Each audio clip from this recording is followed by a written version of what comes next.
కేసీఆర్ పెద్ద కమ్యూనిస్ట్ అన్నారు ఎంపీ కవిత. పెద్ద ఉద్యమకారుడు కేసీఆర్ ఉండగా కమ్యూనిస్టుల అవసరం లేదన్నారు.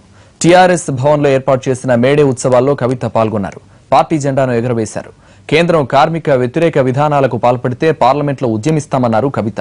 కార్మిక శ్రమశక్తి అవార్డు గ్రహీతలకు అవార్డును ప్రదానం చేశారు ఎంపీ కవిత.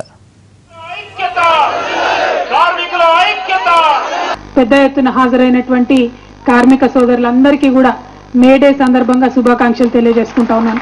ఇక్కడనే కాదు, ప్రపంచ నిర్మాణంలో ఎక్కడ, ఏ నగరంలో, ఏ మహానగరంలో ఎక్కడ వెతికినా సరే మరి కార్మికుడి చెమట చుక్క, కార్మికుడి రక్తం చుక్క లేనటువంటి నగరం లేదు, లేనటువంటి నగర అభివృద్ధి లేదు.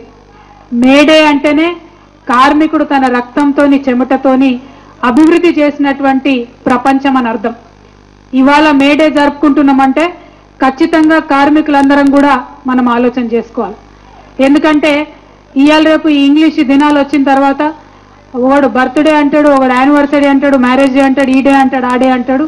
అసలు ఏం డేనో కరెక్ట్గా అర్థం చేసుకోకుండానే సంబరాలు చేసుకునే పరిస్థితి వచ్చింది. కానీ కార్మికులం నిరంతరం పొట్టకూటి కోసం ప్రయత్నం చేసే వాళ్ళం ఈ మేడేకి సంబంధించి ప్రతి ఒక్క అంశాన్ని కూడా అర్థం చేసుకోవాలి, మన ఆత్మలో నిలుపుకోవాలి.